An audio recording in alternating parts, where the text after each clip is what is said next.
السلام علیکم ورحمۃ اللہ وبرکاتہ۔ ایک سوال ذہن میں آتا ہے کہ کیا اللہ سبحانہ و تعالیٰ نے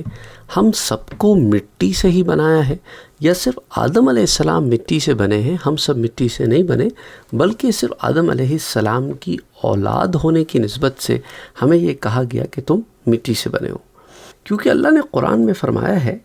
کہ ہم نے انسان کو نطفے سے پیدا کیا ہے، یعنی آدم علیہ السلام کی تخلیق تو مٹی سے ہوئی، اور اس کے بعد جو بھی معاملات ہوئے کہ انہیں گوشت کا،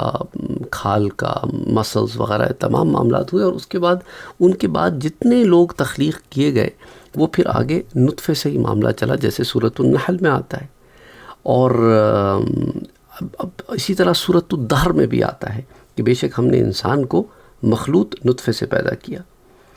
تو اب سوال یہ پیدا ہوتا ہے کہ چلیں یہ بات تو سمجھ میں آ گئی، لیکن اللہ سبحانہ و تعالیٰ قرآن کریم ہی میں سورہ طہ میں فرماتا ہے کہ منہا خلقناکم، اسی مٹی سے تم کو بنایا، وفیہا نعیدکم، اور اسی میں تمہیں لوٹا بھی دیں گے، ومنہا نخرجکم تارۃ اخری، اور پھر اسی سے تم کو باہر بھی نکالیں گے۔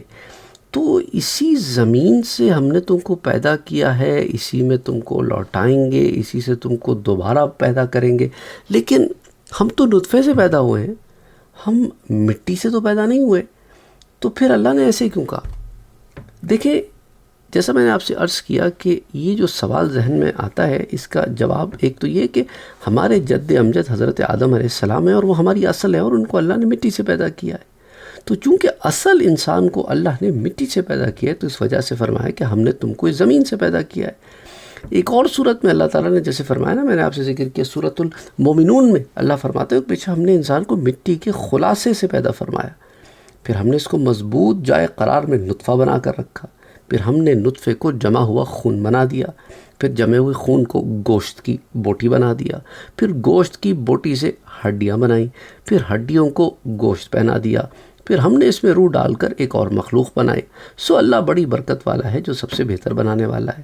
اسی طرح اس کا ایک جواب یہ بھی ہے کہ انسان کی پیدائش نطفے اور حیض کے خون سے ہوتی ہے، اور نطفہ اور حیض کا خون دونوں غذا سے بنتے ہیں، اور غذا گوشت اور سبزیوں سے حاصل ہوتی ہے، اور گوشت بھی حیوانوں کے سبزہ کھانے سے بنتا ہے، تو غذا کا رجوع اور مال سبزیوں کی طرف ہے، اور سبزیاں پانی اور مٹی کے ملاپ سے پیدا ہوتی ہیں۔ تو خلاصہ یہ ہے کہ نطفہ اور حیض کا خون زمین کی مٹی سے پیدا ہوتا ہے، لہٰذا یہ کہنا صحیح ہوگا کہ ہر انسان مٹی سے پیدا ہوتا ہے۔ اب اس کا تیسرا جواب یہ ہے کہ دیکھو، حدیث مبارکہ میں آتا ہے، حضرت ابو ہریرہ رضی اللہ تعالی عنہ بیان کرتے ہیں کہ حضور صلی اللہ علیہ وآلہ وسلم نے فرمایا کہ جو بچہ بھی پیدا ہوتا ہے، اس کے اوپر اس کی قبر کی مٹی چھڑکی جاتی،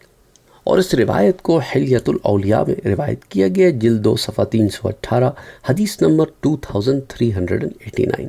اسی طرح حضرت عبداللہ ابن عباس رضی اللہ تعالی عنہ نے فرمایا کہ ہر انسان کو اس کی مٹی میں دفن کیا جاتا ہے جس سے وہ پیدا کیا گیا ہو، مصنف عبد الرزاق، حدیث نمبر 6531۔ اسی طرح حضرت ابو ہریرہ سے روایت ہے کہ جو بچہ بھی پیدا ہوتا ہے، فرشتہ زمین سے مٹی لے کر اس کی ناف کاٹنے کی جگہ پر رکھتا ہے، اس مٹی میں اس کی شفا ہوتی ہے، اور اسی میں اس کی قبر ہوتی ہے، مصنف عبد الرزاق، حدیث نمبر 6533۔ اسی طرح حضرت انس رضی اللہ تعالیٰ عنہ بیان کرتے ہیں کہ حضور اکرم صلی اللہ علیہ وآلہ وسلم نے ارشاد فرمایا کہ ہر بچہ جو پیدا ہوتا ہے، اس کی ناف میں وہ مٹی ہوتی ہے جس سے وہ پیدا کیا جاتا ہے، اور جب وہ ارذل عمر کی طرف لوٹایا جاتا ہے، بڑھاپے کی طرف لوٹایا جاتا ہے، تو اس مٹی کی طرف لوٹایا جاتا ہے جس سے وہ پیدا کیا جاتا ہے، حتیٰ کہ اس مٹی میں اس کو دفن کیا جاتا ہے۔ فردوس الاخبار، جلد نمبر 4 صفحہ 235۔ حضرت عبداللہ ابن مسعود رضی اللہ تعالی عنہ نے فرمایا کہ جو فرشتہ ارحام کے ساتھ موکل ہے، یعنی رحموں کے ساتھ، وہ جگہ جہاں پر عورت کا رحم ہوتا ہے،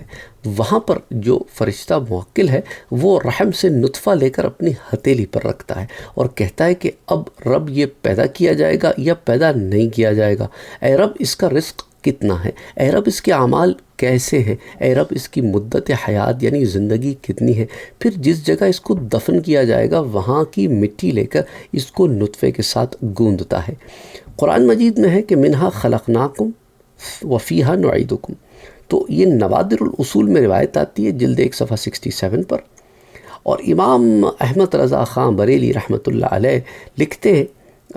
فتاوی افریقیہ میں یہ آتا ہے صفحہ 99 اور 100 پر کہ خطیب نے کتاب المتفق والمفترق میں عبداللہ ابن مسعود سے روایت کیا ہے کہ حضور صلی اللہ علیہ وآلہ وسلم نے فرمایا کہ ہر بچے کی ناف میں اس مٹی کا حصہ ہوتا ہے جس سے وہ بنایا گیا، یہاں تک کہ اس میں دفن کیا جائے گا۔ تو اب اس سے آپ اندازہ کر سکتے ہیں کہ قرآن کریم کی جو آیہ مبارکہ ہے اس کی تشریح احادیث مبارکہ میں موجود ہے، اور علماء نے اس کے علاوہ بھی کچھ اور جوابات دیے ہیں جو اس جواب کی نفی نہیں ہے بلکہ اس جواب کی مزید ایکسپلینیشن ہے کہ یہاں انسان کو مٹی سے بنائے جانے کا ایک طرف تو حدیث مبارکہ میں ذکر ہے کہ جس مٹی میں تم نے جانا ہے وہ مٹی تمہاری ناف میں شامل کر دی جاتی ہے،